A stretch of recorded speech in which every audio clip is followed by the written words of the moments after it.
Творческий вечер во спасение жизни. В концертном зале СОГУ прошел благотворительный концерт. 25 июня 12-летнего Роберта Абаева госпитализировали с черепно-мозговой травмой. Для выздоровления мальчика необходимо дорогостоящее лечение. На беду откликнулась общественная организация «За наш Владикавказ» при содействии благотворительного фонда «Быть добру». Они организовали концерт для сбора денег.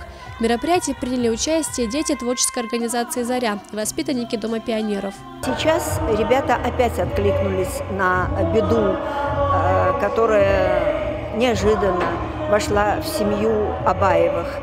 И я считаю, что у нас замечательные ребята, которые очень близко к сердцу принимают чужую беду. И своим талантом, своими умениями, всем, что у них сейчас на данный момент есть, они хотят поделиться с этой семьей, чем-то помочь. В фойе концертного зала СОГУ установлена урна для пожертвований. Подобная акция проводится уже не в первый раз. В скором времени, благодаря собранным средствам, Роберт сможет поехать на лечение в Германию. Тома Валева, Марина Аркаева, Заур Цеов, Осетия ТВ.